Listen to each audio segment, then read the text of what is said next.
Hello everyone, welcome to my channel world of NCERT. আজকের এই ভিডিওটা একটু ইনফরমেটিভ ভিডিও। আমি আপনাদের সাথে একটু ডিসকাস করব যারা আমার চ্যানেলের সাথে নতুন জড়িত হয়েছেন বা যারা আগের আছেন, যারা বিভিন্ন টিচিং এক্সামের জন্য প্রিপারেশন করছেন, তাদের সাথে কিছু কথা বলার। এবার আমি কথা কাদের সম্পর্কে বলবো? আমি তাদের সম্পর্কে কথা বলবো যারা ত্রিপুরা টেট নিয়ে সোশ্যাল সায়েন্স যারা কভার করছেন, সোশ্যাল সায়েন্সে যারা এক্সাম দেবেন। কারণ আমি সায়েন্সে এক্সাম দিইনি, আমি সায়েন্সের ব্যাকগ্রাউন্ড সম্বন্ধে জানি না। তো আমি এসএসটিটা কিভাবে পড়বেন, কিভাবে কি করবেন, এটা নিয়ে আপনাদেরকে গত বছরগুলিতেও গাইড করেছি, নেক্সটেও গাইড করে যাব। এবার আরেকটা কথা হচ্ছে, আমি কিছুদিন আগে বলেছিলাম আমার চ্যানেলে যে যারা আমার চ্যানেলের মেম্বারশিপ নিতে চান তারা 159 টাকায় এক মাসের জন্য মেম্বারশিপ নিতে পারেন। মেম্বারশিপ নিয়ে আমার চ্যানেলের সাথে ইনক্লুড হতে পারেন। তাতে করে আপনার বিভিন্ন ফিচার দেওয়া থাকে, এক একটা, যেমন গোল্ড আছে, সিলভার আছে, ডায়মন্ড আছে, ওইটার মধ্যে কোনটাতে কি ফিচার এটা আমি বলেছিলাম। এবার বলেছিলাম যে যদি আপনি চ্যানেল মেম্বারশিপ নিয়ে নেন তাহলে আমারও সুবিধা, আপনারও সুবিধা। এবার এটা নিয়ে একটু কনফিউশন হয়ে গেছে। কনফিউশনটা এরকম, অনেক স্টুডেন্ট যারা মেবি এর আগে কোনোদিন কোনো চ্যানেলে মেম্বারশিপ জয়েন করেননি, তারা ভাবছেন এটা একটা coaching centre type, like coaching সেন্টারে আপনারা যেভাবে মাসে 5,000 টাকা দিয়ে ভর্তি হলেন এরকম। কিন্তু চ্যানেল মেম্বারশিপটা এরকম না। চ্যানেল মেম্বারশিপটা কীরকম, যেমন আপনি একটা চ্যানেল থেকে পড়াশোনা করছেন যে কোনো একটা বিষয়। এবার যার চ্যানেল থেকে আপনি পড়াশোনা করছেন তাকে তো আপনি কোনো ফি দিচ্ছেন না, সে তো আপনাকে এমনিতে পড়াচ্ছে। তো তার চ্যানেল গ্রো করার জন্যে, তার চ্যানেল রিচ করার জন্যে ইউটিউব একটা ফিচার অ্যাড করে দিয়েছে যেখানে আপনি টাকা দিয়ে মেম্বারশিপ নেবেন ওই চ্যানেলে। তো মেম্বারশিপ নিলে কি হবে, ওই টাকাটা ডাইরেক্ট ওই অ্যাডমিনের কাছে আসবে না। আপনারা যে পে করছেন এটা আমার আসছে না, এটা ইউটিউবের কাছে যাচ্ছে। তো এখানে কিছু ফিচার অ্যাড করা হয়েছে। ফিচারটা কীরকম, যেমন আপনি যদি আমার চ্যানেলের মেম্বার হন, আমি মেম্বার্সদের জন্য আলাদা ক্লাস করাবো। আলাদা কীরকমভাবে, যেমন প্যাডাগজির টপিক, প্যাডাগজির সবটা টপিক বা যাই আমি ক্লিয়ার করব, আমি যেটা ক্লাস করাবো ওইটা মেম্বার্স অনলি ভিডিও গ্রুপে দিয়ে দেব। তাহলে কি হবে, যারা টাকা দিয়ে ওইখানে মেম্বারশিপ নিয়েছে তাদের সুবিধা হবে, তারা ওইখান থেকে চ্যাপ্টারগুলি ভিডিও দেখতে পারবে বা পড়তে পারবে। এই ভিডিওটা সবার জন্য হবে না। এবার এটা বোঝার জন্যে আপনি আমার চ্যানেল ভিজিট করতে পারেন। আমার চ্যানেলে এসটিজিটি ইংলিশ বলে প্লেলিস্টে গিয়ে একটা জায়গা আপনি পেয়ে যাবেন। ওইখানে এসটিজিটির যত রকমের ইংলিশের চ্যাপ্টার, পয়েম, প্রোজ সব আমি করিয়ে রেখেছি। কিন্তু মোস্ট অফ দ্য ভিডিওস যেটা আপনি ক্লিক করলে এটা অন হবে না, কেন বলবে যে চ্যানেল মেম্বারশিপ নিতে। কারণ আমি ওইটা মেম্বারশিপ ক্যাটাগরিতে রেখেছি। যদি আপনি চ্যানেল মেম্বারশিপ নেন তাহলেই আপনি ভিডিওগুলি দেখতে পারবেন, নয়তো না। এটা হচ্ছে একটা কথা, প্রথম কনফিউশন। দ্বিতীয় কনফিউশন হচ্ছে, অনেকে জিজ্ঞেস করছে তো আমি যদি 159 টাকায় মেম্বারশিপ নিই তাহলে তুমি কি আমাকে সম্পূর্ণ প্যাডাগজি ভিডিওটা করিয়ে দেবে, আর কি কি দেবে এটার মধ্যে এটা বলো। দেখো, এই প্রশ্নটা তুমি করতে পারো কোনো একটা কোচিং সেন্টারে যেখানে তুমি কোচিং নিচ্ছ। I am not running any coaching centre, right? So আমি যেটা তোমাকে পড়াচ্ছি, যেটাই তোমার যদি মনে হয় তোমার সুবিধা হবে বা তোমার জন্য তোমার ভালো হবে, তাহলেই তুমি আমার চ্যানেলের মেম্বারশিপ নেবে। এটা এমন না যে তুমি চ্যানেল মেম্বারশিপ নেওয়ায় আমি বাধ্যবাধক হয়ে গেলাম, এমন কিছু না। কথা হচ্ছে আমার চ্যানেলে মেম্বার্স অনলি বলে একটা গ্রুপ অ্যাড হয়ে যাবে। যত রকমের TET related videos, STGT, English grammar, যা কিছু আপডেটেড ভার্সন যেটা আসবে, যেটা আমি নেক্সট ভিডিও বানাবো, আমি ওইটা মেম্বার্স অনলি গ্রুপে রেখে দেব। তো ওইটা কাদের জন্যে? ওইটা হচ্ছে তাদের জন্যে যারা আমার চ্যানেলের মেম্বারশিপ নিয়েছেন। এবার মেম্বারশিপের সাথে সাথে আপনি কি পেয়ে যাবেন, আরেকটা কথা বলেছি আমি, যে আপনি আমার সাথে সোশ্যাল মিডিয়াতে কানেক্ট হতে পারেন। সোশ্যাল মিডিয়াতে কানেক্ট হওয়ার মানে হচ্ছে, আমি বলছি কীরকমভাবে হয় এটা, যখন আপনি কোনো একটা চ্যানেলের মেম্বারশিপ নেবেন, যেমন ধরুন এই চ্যানেলটার 50 জন মেম্বার আছে, আমার চ্যানেলের মেম্বারশিপ নিল 50 জন। এবার যখন আমি একটা চ্যাপ্টার পড়ালাম, এবার আমার মনে হলো আমি তাদের সবার থেকে ফিডব্যাক নেব, ওই সময় আমি মেম্বার্স অনলি লাইভ ক্লাস চালাবো। লাইভ ক্লাসে আপনি আমার সাথে কথা বলবেন, আমি আপনার সাথে কথা বলবো। তো ওইটা হচ্ছে সোশ্যাল মিডিয়া কানেকশন। এছাড়া আপনার যত রকমের ডাউট আছে সব কিছু আপনি আমাকে টেলিগ্রামে জিজ্ঞেস করতে পারেন, ইউটিউব ভিডিওসের মধ্যেই জিজ্ঞেস করতে পারেন। আমি যতটুকু সম্ভব হয়, একটু লেট হয়, সামটাইমস একদিন 2 দিন লেট হয়ে যায় রিপ্লাই দিতে, কিন্তু আমি যতটুকু সম্ভব হয় রিপ্লাই দিয়ে দিই। এবার যারা মেম্বার্স তাদের কাছে বলা হয়েছে তারা প্রায়োরিটি রিপ্লাই পাবেন, যখন অন্যরা রিপ্লাই পাওয়ার আগে আমার চ্যানেল মেম্বার্সরা আগে রিপ্লাই পাবেন। এটা হচ্ছে একটা কথা। তো আমার মনে হয় যে মেম্বারশিপ নিয়ে যে ডাউটসটা ছিল সবার মধ্যে, এটা আমি একটু ক্লিয়ার করতে পেরেছি। দ্বিতীয় কথা হচ্ছে টেট এক্সাম নিয়ে আমি কিভাবে পড়া শুরু করব আর কীরকমভাবে পড়লে আমি একটা সিস্টেমেটিক অ্যাপ্রোচে সামনের দিকে এগিয়ে যাব। তো এটা দেখানোর জন্য আমি সবার আগে আমার হাতে টেট পেপার 2, যেটা পেপার 2 পেপারটা নিয়ে নিয়েছি, কারণ আমি যাদেরকে পড়াচ্ছি, আমি টেট 1 নিজে এক্সামটা দেইনি, টেট 1ও সিমিলার হবে, তাই আমি টেট 1 নিয়ে কথা বলছি না। এবার আরেকটা কথা হচ্ছে টেট পেপার 2 যদি আপনি প্যাডাগজি সেকশনটা বা ইংলিশ সেকশনটা করে নেন, তাহলে টেট 1-এর জন্য আপনি প্রিপেয়ার হয়ে যাবেন। এটার মধ্যে কি কি আছে, প্রথমেই যে চ্যাপ্টারগুলি আছে, প্রথম সেকশনটা হচ্ছে এই যে পার্টটা, এই পার্টটা হচ্ছে প্যাডাগজি। তো প্যাডাগজির এখানে বিভিন্নভাবে দেওয়া আছে, প্যাডাগজির বিভিন্ন থিওরি বা সব কিছু। তো এই প্যাডাগজির পার্টটা আমি করিয়ে দেব আমার ক্লাসে। যদি আপনার মনে হয় যে আমার ক্লাসগুলি আপনার ভালো লাগে, তাহলে নিশ্চয়ই আমার ক্লাসে জয়েন করতে পারেন। নট ক্লাস, আমার চ্যানেলে জয়েন করতে পারেন। আমার কোনো পার্টিকুলার ক্লাস নেই যেখানে আমি মানে স্টুডেন্টদেরকে পড়াই। তো কিছু স্টুডেন্ট আমাকে বলেছিল ক্লাস স্টার্ট করতে, কিন্তু আমি যদি আপনার দায়িত্ব নেই, ক্লাস করানোর দায়িত্ব নেই, আমি এখন এতটা রিল্যাক্স ফিল করতে পারছি যে আমি এইগুলি আপনাকে একটা একটা করে করিয়ে দেব। ঠিক আছে, আমার চ্যানেলে আপনি ভিডিওগুলি পেয়ে যাবেন, যাতে করে আপনার সুবিধা হবে আন্ডারস্ট্যান্ডিংয়ে। বাট আপনার পুরো দায়িত্ব নেওয়ার মতো যে মানসিকতাটা, ওইটা আমি এখন সময়টা দিতে পারছি না, একটা কথা। তারপর হচ্ছে নেক্সট যে পয়েন্টটা নিয়ে কথা বলবো সেটা হচ্ছে ইংলিশ। ইংলিশ আমি আগেও করিয়েছি আমার চ্যানেলে। তারপরে এখানে যে বিষয়গুলি আছে, কনকর্ড, কোয়েশ্চেন ট্যাগ, প্রিপোজিশন, এটার যদি আইডিয়া ক্লিয়ার না থাকে, ওইগুলি থেকে যেই ধরনের কোয়েশ্চেন দেয়, ওইটা একটু সবার জন্য, মানে আমরা যারা বাংলা মিডিয়ামের স্টুডেন্ট, বা বাংলা মিডিয়াম কেন, ইংলিশ মিডিয়ামের স্টুডেন্ট হলেও গ্রামারটাকে আমরা সবসময় একটু অ্যাভয়েড করে চলি। তো এখানে বেশিরভাগ টেট 2-র মধ্যে গ্রামার থেকে এসেছে। গ্রামার সেকশনটা আমার চ্যানেলে হাফ করানো আছে, যেটা করানো নেই বা আমি নতুন করে আবার করিয়েও দিতে পারি। আপনার যদি ক্লাসগুলি লাগে নিশ্চয়ই চ্যানেল মেম্বারশিপ নিয়ে নেবেন। আর pedagogy language development, pedagogy for language ডেভেলপমেন্টের পুরাটা সেকশন আমার ক্লাসে করানো আছে। এটা অলরেডি ভিডিও, সব কয়টা ভিডিও আপলোডেড আছে, আপনি যেতে পারেন, আপনি দেখতে পারেন। যদি আপনি আমার ক্লাসটা আজকে প্রথমবার দেখছেন, তাহলে এই ভিডিওগুলি চেক করে দেখুন।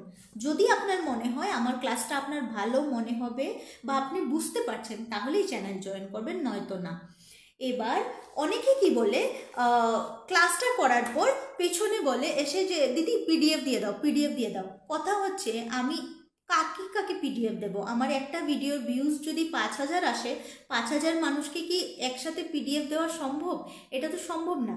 এবার অনেকে বলছে আমি ইয়েতে যাব, টেলিগ্রামে, তুমি আমাকে পিডিএফ দিয়ে দাও, কিন্তু এটা সবসময় পসিবল হয় না। এই আবদারটা আপনি করতে পারেন আপনার কোচিং সেন্টারে, যেখানে আপনি কোচিং করছেন, কারণ তারা আপনাকে ম্যাটেরিয়ালস প্রোভাইড করতে বাধ্য।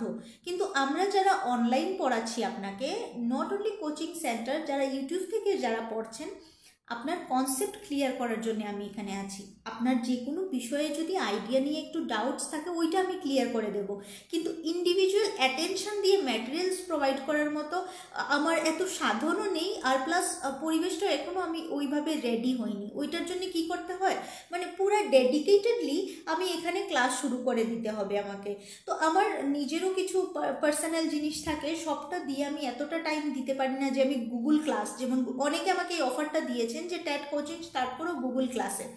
তো গুগল ক্লাসে স্টার্ট করার মতো এতটা আমার হয়ে ওঠেনি। কিন্তু আমি আজকে চাইবো আপনাদের সাজেশন, আপনারা কমেন্টে জানাবেন আপনারা কি সাজেস্ট করছেন বা কীরকমভাবে হলে আপনাদের সুবিধা হবে। নেক্সট, পেডাগজি নিয়ে আমরা কথা বললাম। তারপর ইংলিশ নিয়ে আমি কথা বললাম। ইংলিশের যেই পোর্শনটা, নিচের পোর্শনটা আপনি আমার ভিডিওগুলির মধ্যে পেয়ে যাবেন। গ্রামার আমি করিয়ে দেব, এটা থেকে আপনার কোনো টেনশন করতে হবে না। প্যাডাগজির সেকশনের জন্য আমার ক্লাসগুলি তো আপনি পাবেনই, এছাড়া আপনার কাছে একটা বই কিনে রাখবেন, যে কোনো বই হতে পারে, প্যাডাগজি সিম্পল একটা বই। আর যদি বইও না কিনেন, এক একটা থিওরির ডাউনলোড করে নেবেন একটু গুগল থেকে, গুগলে আপনি পেয়ে যাবেন। কারণ সব কয়টা টপিক যখন আপনার চোখের সামনে থাকবে না, একবার পড়লে আপনার অনেক কিছু মনে থেকে যাবে। এবার নেক্সট আসি আমি বাংলার পোর্শনটাতে।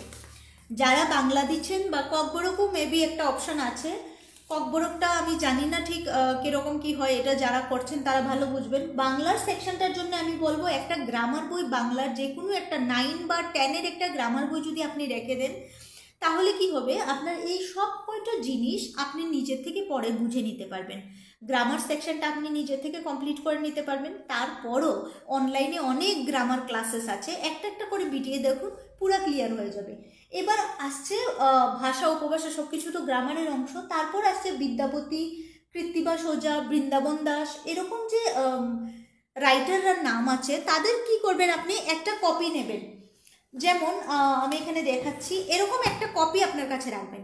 কপিটার মধ্যে কি করবেন, একজন একটা পেজে শুধু একজনের নাম। যেমন আপনি প্রথম বিদ্যাপতি লিখলেন, বিদ্যাপতির কত থেকে কত সালে জন্ম হয়েছিল, কি কি উনি উনার মেইন কি কি রাইটিংস আছে, কি কি লিখেছিলেন, আর উনাকে কি নামে জানা হতো, কোথা থেকে বিলং করতেন, উনার মা বাবার নাম কি বা গ্রামের নাম কি, এই কয়েকটা ইনফরমেশন একটা পেজে, একটার বেশি না কিন্তু। এখানে দেখুন কয়টা আছে, 1 2 3 4 5 6, 6 জন আছে প্রথমটার মধ্যে, আর নিচে আছে আরও কয়েকজন। এই 6 জনের মাত্র 6টা পেজ।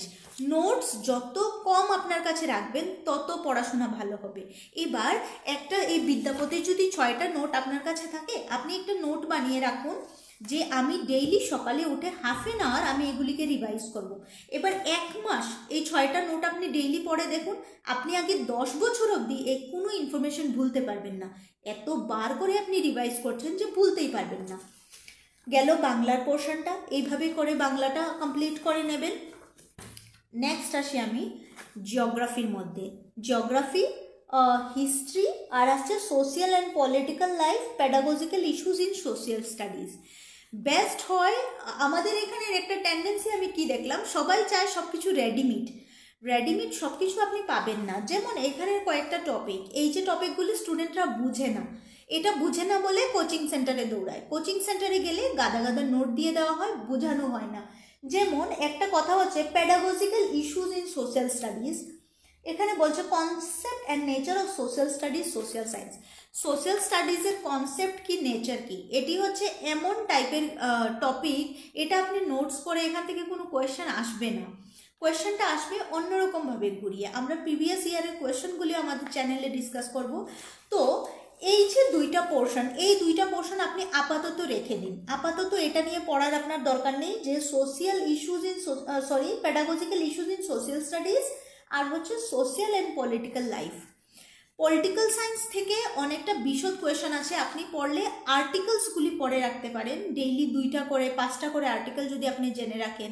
তারপর local government, local self government যেটাকে আমরা বলি, পঞ্চায়েত, মিউনিসিপ্যালিটিস, কারা কারা ওখানের মধ্যে সিলেক্ট হয়, সিলেকশন প্রসেস কি, কয়টা স্টেপ থাকে, ত্রিস্তরীয় যে পঞ্চায়েত ব্যবস্থা সেটা। এছাড়া আরেকটা জিনিস কি, পলিটিক্যাল সায়েন্সের মধ্যে হিউম্যান রাইটস, আন্ডারস্ট্যান্ডিং মিডিয়া, এখানে যে কয়টা হবে আমি যতটুকু সম্ভব করিয়ে দেব। আনপ্যাকিং, জেন্ডার ইকুয়ালিটি, এই সব কয়টা পলিটিক্যালের পোর্শনে রেখেছে, কিন্তু সব কয়টা যারা বিএড করেছেন বিএড কোর্সে আপনাকে পড়ানো হয়েছে। আমাদের তো বিএড কোর্সে এইগুলি পড়ানো হয়েছে, তো আমি জানি এটা কীরকমভাবে হয়। যেমন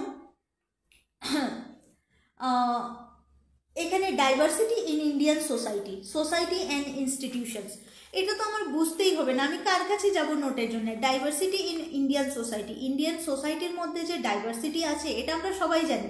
কীরকমের ডাইভার্সিটি, সব রকমের, কালার, কাস্ট, জেন্ডার, তারপর অকুপেশন, জাতি উপজাতি, সবখানে যেখানে আপনি যাবেন সেখানেই ডাইভার্সিটি আছে। তো এখান থেকেই কোয়েশ্চেন আসবে। তো এখানে পয়েন্টটাতেই বলেছে শুধু ডাইভার্সিটি ইন ইন্ডিয়ান সোসাইটি। আমাদের সোসাইটির মধ্যে হ্যাঁ আছে, তো মেল আছে, ফিমেল আছে, ট্রান্সজেন্ডার আছে, ছোটো বাচ্চা আছে, বড় মানুষ আছে, সবার নিড আলাদা, সবার ভাবার শক্তি আলাদা, বৃদ্ধি বিকাশ সব কিছু আলাদা, তাদের সোসাইটির মধ্যে ইনভলভমেন্ট আলাদা। বিভিন্ন কাস্টের মানুষ আছে, তাদের ধর্ম আলাদা, তাদের কালচার আলাদা। তো ডাইভার্সিটি ইন্ডিয়ার সোসাইটির প্রতিটি স্টেপে স্টেপে দেখা যায়। এই বিষয়টা বোঝার জন্যে আমাকে বাইরে কোথাও যেতে হবে না, এটা খুবই একটা সিম্পল বিষয়। তো আপাতত যারা সোশ্যাল সায়েন্স প্রিপেয়ার করছেন এই দুইটা পোর্শন পরে শুরু করবেন, কারণ এটা এতটা ইম্পর্টেন্ট না। এখান থেকে এটা থেকে 15টা কোয়েশ্চেন আসছে, নিচের থেকে 15টা কোয়েশ্চেন আছে, কিন্তু এটা হার্ডলি আপনি 1 মাস টাইমও লাগবে না। যদি 15 দিনও টাইম দেন, এই দুইটা বিষয় খুব ভালোভাবে কভার হয়ে যাবে। মেইন প্রবলেম হচ্ছে আমার হিস্ট্রি নিয়ে আর জিওগ্রাফি নিয়ে। জিওগ্রাফি তো এতটাই টাফ আসছে যে জিওগ্রাফি, ত্রিপুরার জিওগ্রাফি এত বেশি অ্যাড করে দিচ্ছে যে আমি প্রতি বছর দেখছি একটা কিছু এমন জিজ্ঞেস করছে যেটা আমাদের জিওগ্রাফি সিলেবাসে আসছেই না, আমরা যেখান থেকে পড়ছি এখান থেকে পাচ্ছি না। তো জিওগ্রাফির ট্রেন্ড দেখে আমরা বুঝতে পারছি যে ট্যাট এক্সামগুলির মধ্যে জিওগ্রাফির পোর্শনটা বেসিক্যালি বেশিরভাগ নেওয়া হচ্ছে ত্রিপুরা জিওগ্রাফি থেকে। তো আপনারা যখন পড়ছেন তখন ত্রিপুরা জিওগ্রাফির পোর্শনটা একটু পড়ে নেবেন ভালো করে, যে পাহাড় কয়টা, নদী কয়টা, নদীটা কোথা থেকে উৎপত্তি হয়েছে, উত্তরমুখী কয়টা, পশ্চিমমুখী কয়টা, এই জিনিসগুলি একটু দেখে নেবেন। তারপর ত্রিপুরার যে বনজ সম্পদ, ত্রিপুরার বনজ সম্পদ কি কি গাছ এখানে পাওয়া যায়, মাটি কী রকমের পাওয়া যায়, কী রকমের ফসল তৈরি হয়, রাবার উৎপাদনে ত্রিপুরা কীরকম, এরকম কিছু বেসিক ত্রিপুরার যে জিনিসগুলি আছে এটা জিওগ্রাফির আন্ডারে একটু পড়ে নেবেন। এখান থেকে কমন কোয়েশ্চেন পড়ে যেতে পারে। বাকি যে জিওগ্রাফির পার্টগুলি আছে, geography as a social study, as a science, the solar system, globe, latitudes and longitudes, এটা আপনি ভালোভাবে বোঝার জন্য এনসিইআরটি বুকসও নিতে পারেন। এনসিইআরটি যে স্কুলের বইগুলি আছে 6, 7, 8, 9, এই 4টা বই পড়লে জিওগ্রাফির যে বইটা, স্কুলে যে বাংলা নিলে বাংলা নিন, সিবিএসসি যে এনসিইআরটি বই, এটা নিলে আপনার এই টপিকগুলি ক্লিয়ার হয়ে যাবে। জিওগ্রাফির পোর্শনটা গেল। এবার আমার কথা হলো হিস্ট্রি আমি কোথা থেকে পড়বো। সেম ক্লাস 6 থেকে 10 অবধি বা 9 অবধি যে জিওগ্রাফি এনসিইআরটির বইটা, সেটা আপনি রেফারেন্স হিসাবে নিতে পারেন। হিস্ট্রি বইটা পড়ার জন্যে। এছাড়া যদি আপনার আদার ইনফরমেশন লাগে, যেমন সিভিলাইজেশন কি, ইজিপ্ট কি, মেসোপটেমিয়া কি, হরপ্পা কি, ওইটার জন্যে আপনি ইউটিউব চ্যানেলগুলি দেখতে পারেন। বিভিন্ন ইউটিউব চ্যানেলে পুরো বিশদে হিস্ট্রিটা বলে দেওয়া হচ্ছে। এছাড়া আপনি একটা বই যদি আপনার নিতে হয়, তাহলে আমি বলবো যে ওল্ড সিলেবাসের ক্লাস 11, 12 বা ক্লাস 10 হিস্ট্রি বই আছে। যেমন আগরতলা গেলে আপনারা পুরানো বইয়ের দোকানের মধ্যে যদি বলুন, ওইখানে যেই বইগুলি এখন চলে গেছে প্রিভিয়াস টাইমে, এখন তো নতুন বই এসে গেছে, নতুন না, এর আগের সময়ে যে বইগুলি চলতো, ওই হিস্ট্রি বইটা একটা পাতলা ছোট সাদা রঙের বই আসে, ভারতের ইতিহাস, মেবি কি মাইতি বা কিছু একটা নাম, আমার ঠিক মনে নেই। মনে হলে আমি, আমার কাছে কোথাও থাকলে আমি দেখিয়ে দেবো, রাইট নাও আমার কাছে নেই। তো ওই একটা পাতলা ছোট বই নিলে আপনি যদি হিস্ট্রিটা বারবার রিভাইজ করেন তাহলে হয়ে যাবে। এবার কথা হচ্ছে আমি কোন পোর্শনটাকে সবথেকে বেশি প্রায়োরিটি দেব। আমি দেখছি যে প্যাডাগজি যেই ধরনের কোয়েশ্চেন প্রতি বছর আসছে, প্যাডাগজিতে আমরা যতই ভালোভাবে পড়াই, স্টুডেন্টরা কিছু না কিছু কর্নার ছেড়ে চলে আসে। প্যাডাগজি কোয়েশ্চেন আসছে 30-র মধ্যে, কিন্তু খুব ভালোর থেকে ভালো হলে 25 পাচ্ছে, 23 পাচ্ছে, 7টা প্রশ্ন, 5টা প্রশ্ন ভুল করে চলে আসছে। প্রশ্নটাকে একটু ঘুরিয়ে দিলেই স্টুডেন্ট ভুল করে চলে আসছে। তো আমার যেই পেপারগুলি সব থেকে স্কোরিং, এখানে আমি সব থেকে বেশি পড়াশোনা করব, সব থেকে বেশি জোর দেব, যাতে এখান থেকে আমার টার্গেট থাকবে 30-এ 30 পাওয়া। এরকম একটা সেকশন হচ্ছে আমার বাংলার সেকশনে আমি চাইলে, আমি দেখলাম গত কয়েক বছরের প্রশ্ন, একই প্রশ্ন 1 বছর পরপর রিপিট হচ্ছে, সেম ধরনের কোয়েশ্চেন আসছে। বাংলায় চাইলে আপনি 30-এ 30 পেতে পারেন, বাংলা ভালো করে পড়ুন। তারপর আসছে আমাদের এসএসটি থাকে টোটাল 60 মার্কসের। এই এসএসটি যদি পুরাটা আপনি কভার করেন, এখান থেকে যদি অ্যাটলিস্ট আপনি 40 পেতে পারেন, তাহলে আপনার অনেকটা সুবিধা হয়ে যাবে। এখান থেকে 40, বাংলা থেকে আমি 30 বাদ দিলাম, আমি যদি 25ও পাই তাহলেও তো আমার এখানে অনেকটা এগিয়ে গেল, টোটাল হয়ে গেল আমার 65। 65-এর পরে আমি চলে যাব প্যাডাগজি আর ইংলিশে। এবার ইংলিশের গ্রামারের ক্লাসগুলি যদি আপনি ভালোভাবে করেন, গ্রামার ভুল হওয়ার আপনার কথা না। গ্রামার তো সব কিছু ল্যাঙ্গুয়েজ লার্নিং থেকে যত রকমের কোয়েশ্চেন আসবে, আমি আশা করছি যারা আমার ক্লাসগুলি দেখছেন তাদের আইডিয়া ক্লিয়ার হয়ে গেছে, তারা আনসার করতে পারবেন। এবার আমি আরও যদি ছেড়ে দিই, সব কিছু ছেড়ে দিই, আমি ইংলিশ থেকে ধরছি 30-এর মধ্যে 20, তো 20 যদি আমি ধরি, ওইদিকে আমার ছিল 65, এখানে হয়ে গেল আমার 85। এবার আমি আসলাম প্যাডাগজিতে। প্যাডাগজির সব কয়টা টপিক আমি এত ভালো করে বুঝবো, 30-র মধ্যে অ্যাটলিস্ট আমার 20 মার্কস আসবে। 20 মার্কস যদি আসে, আমার 20 মার্কস যদি নাও আসে, 85 তো আমার ওইদিকে হয়ে গেল, আমি 20 মার্কসও ধরলাম না, আমি ধরলাম যে আমি হাফ কোয়েশ্চেন ভুল করে চলে আসলাম, কমন আসলো না, কত আসলো আমার 15। 85 এর 15-এ কত হয় 100। 100 পেলে একটা মানুষ টেট কোয়ালিফাই করছে। 100 পাওয়া খুবই সহজ, খুব সহজে আপনি 100 পেয়ে যেতে পারেন। এই জায়গাতে আমরা কোনোভাবেই 90 মার্কস স্কোর করার জন্য আটকাবো না। কিন্তু কথা হচ্ছে যে এখনের যে কম্পিটিশন, কয়টা পোস্ট ছাড়বে আমরা জানি না।